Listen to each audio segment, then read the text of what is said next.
So today we're going to be learning about sets. And sets are a really fundamental thing in lots of different branches of maths, but in particular in probability. And so here we have just the integers from 0 through to 9. And we're going to create a couple of sets using these numbers. But in general, we could use anything we wanted to create a set. Because a set, for example, a set is just a collection of elements. So we can have 1, 0, 2, 5, and 3. And so we've got a collection of elements or objects. In this case, they're integers. And we denote a set. And we say this set A is equal to, and we use these curly brackets to denote the beginning and the end of the set. And within these brackets, we separate each of the elements of the set by commas. And so we could define another set, B, and we can write, okay, B is the set that contains 3, 6, 2, 7, and 8. Just for a bit different. So fundamentally, sets are a really, really basic object because the only thing we care about with sets is whether things are in them or not. So for example, here, notice we've got 1 before 0 and 3 before 5, and that's because we don't really care about the order of our elements in a set. And so for example, it would be correct to write that this set B could also be represented as 6, 8, 7, 3, 2, because each element is still in the set. We don't care about the order of the elements. And so all we care about in sets is whether elements are in there or not. So a really useful piece of notation is to be able to say this particular element is in this particular set. So let's learn how to do that. And we can do that by saying 1 is an element, using this symbol here, 1 is an element of the set A. And we can do a similar thing. We can say 2 is an element of the set B. So that's pretty straightforward. And similarly, we can write when things aren't elements of certain sets. And so we can write, okay, we got 6. 6 is, we write is an element of and put a strike through to say is not an element of. 6 is not an element of the set A. And as for what's something that's not an element of the set B, well, let's just draw a star.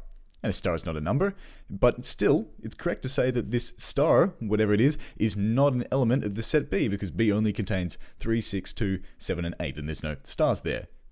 Okay, so that's the basic idea of a set. A set is a collection of things, and what we really care about with sets is whether particular objects are elements of those particular sets. We don't care about the order. We don't have any concept of repeats, so we couldn't really write 3, 6, 2, 2, 7, 8, because that wouldn't change the fact that B contains 2. 2 is an element of B. And so there's this really basic, simple idea. And there's a few operations we want to learn how to do with sets. And they are, first of all, set union. Okay? And so we can define this thing here, A union B. That's how you can read that. And that creates a new set. Okay? And we can think of A union B as being the set that contains everything that is an element of A or is an element of B. So we can go through and we can write, okay, 0, 1, 2, we've got 3, we've got 5 and 6 and 7 and 8. And is that everything? 3, 6, 2, 7. Yep, that's everything. So here we've got, okay, if it's an element of this set, then either it's an element of A or it's an element of B. So 5, for example, it's in A union B, and we can see, oh, it's not an element of B, but it is an element of A. So the next thing we want to define is an intersection. So we have here, we have a union. We want to define an intersection. And so we can read this as A intersection B, or we can read this is another set. This is the set of things that are in A and B. So whether union was the set of things in A or B, this is the set of things in A and B. And so this is going to be 1's not in both, 0's not, but 2 is in both sets, and we've also got 3 in both sets. And so this is the intersection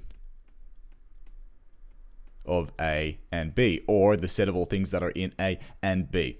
Okay. Now the third useful concept we want to define is a set difference. And we can read this. This is going to be another set. This is going to be the set of all things that are in A, but are not in B. Okay? And so we're going to basically have A, we're going to take that set, and we're going to chuck out everything in the set A that happens to also be in B. And so we can go 1, no, we can keep that, that's not in B. We can go 0, we can keep that because that's not in B. We can go 2, oh, we've got to chuck that out because it is an element of B. There it is.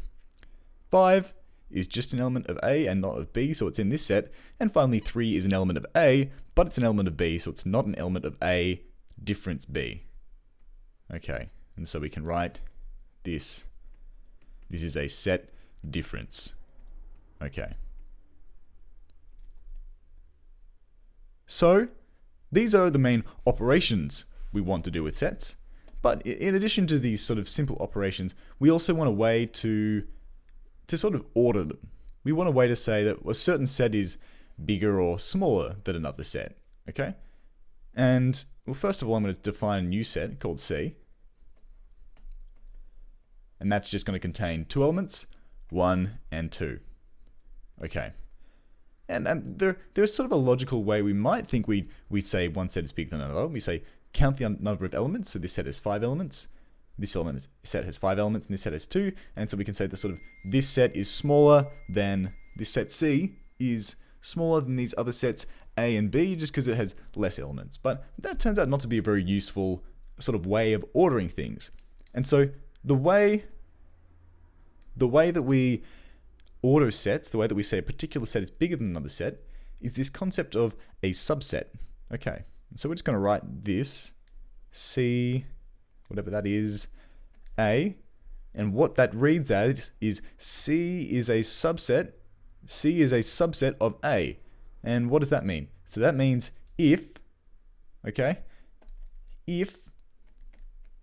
some arbitrary element X is an element of C, then that arbitrarily element X is also an element of A. Okay, so there's a sense of if it's in C, then it's in A, but it doesn't go the other way because A can contain things that aren't elements of C. Okay, so this subset, this is a subset symbol with this sort of sideways U and a straight line. Okay, well this sort of looks like another symbol we've probably seen before, this greater than or equal to symbol.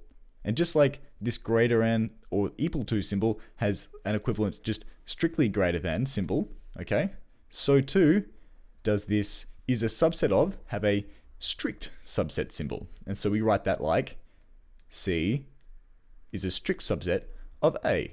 Okay, so what does that mean? That means that, this is true and C can't be equal to A. Okay.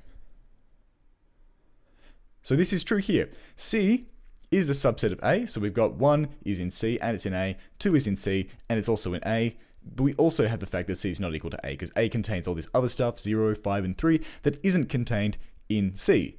So this is correct to write, but this is also correct to write, just like it's correct to write that 3 is less than or equal to 4, even though it's not equal to 4.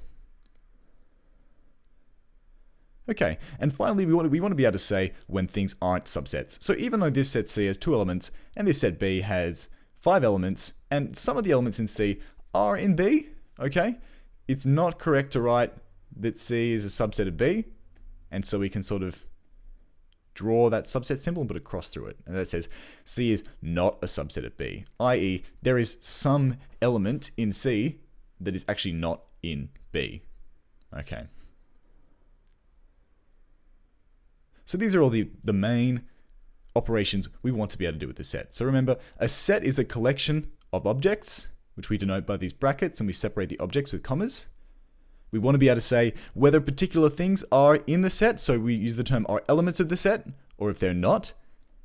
And there's 3 useful set operations we can do with 2 sets. The union, which takes things that are in A or B.